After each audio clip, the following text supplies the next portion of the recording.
Today we're taking a look at River Valley Glassworks.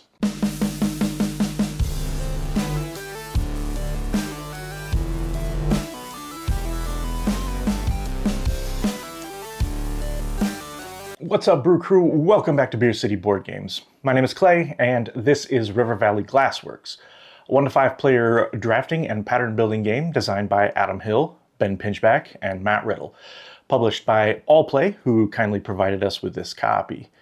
It also has some very charming art by Andrew Bosley. In River Valley Glassworks, you'll play as a critter that lives along the banks of a river, collecting the glass pieces that have been worn and polished by the river and sands to make various crafts.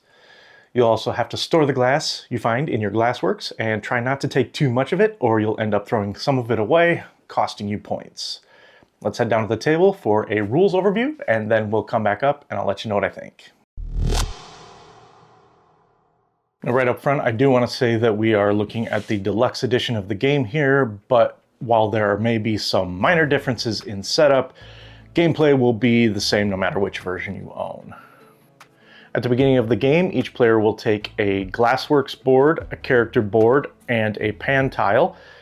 In the deluxe version of the game, you will also take a character meeple that matches your board and place it on the first space of the inventory track. In the retail version, you'll use the pan token on the side of the board to keep track of your inventory. In the middle of the table, place out the river tiles in a random order leading to the lake.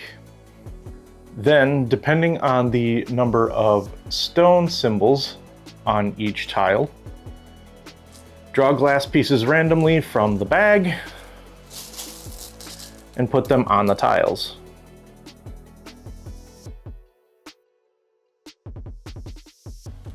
Then fill up the spaces on the lake with randomly drawn pieces as well. Then each player will randomly draw 3 glass pieces and place them into their pan. Players are going to take turns going around the table clockwise and choosing one of 2 possible actions, either place and gather or draw.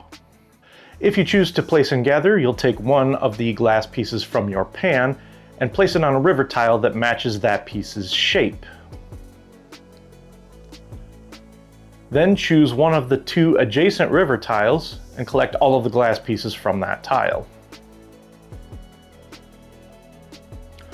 Move the now empty river tile to the start of the river, shifting them down, and refill it based on the number of stone icons. Then you take the glass pieces that you collected and add them to your glassworks.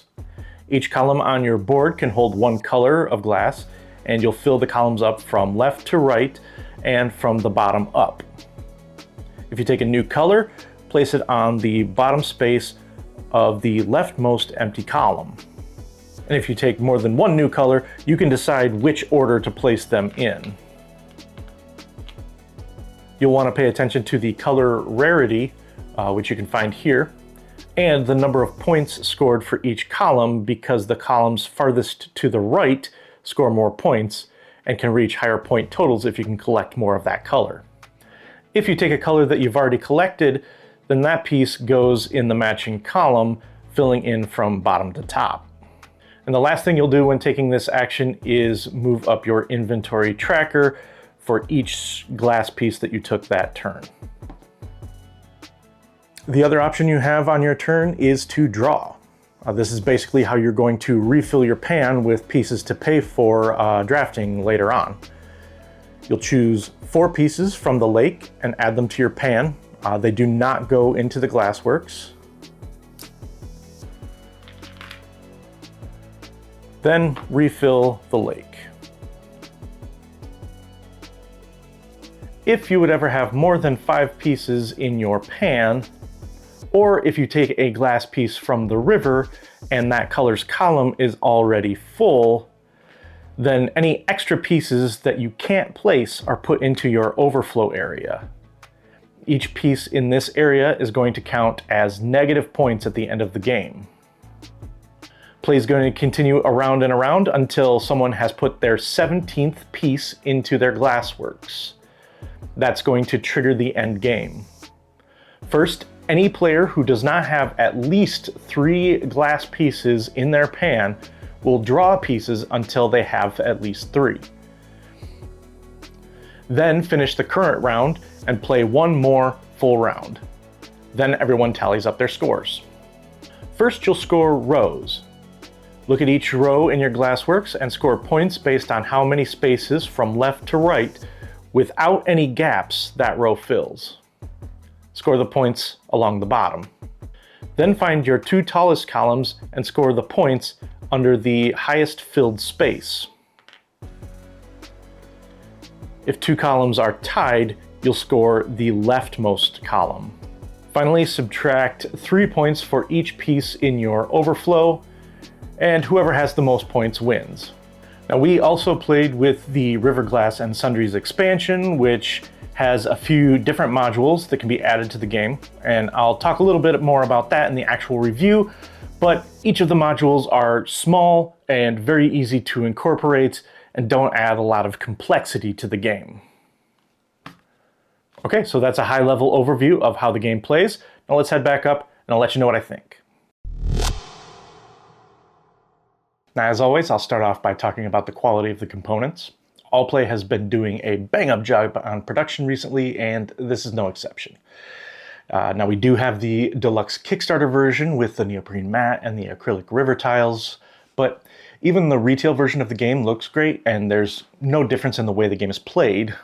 Most of the upgrades in the deluxe version are either aesthetic or quality of life upgrades, like dual-layered player boards, a dual-layered pan for storing the glass that you'll be trading, and cute animal pieces to track your inventory.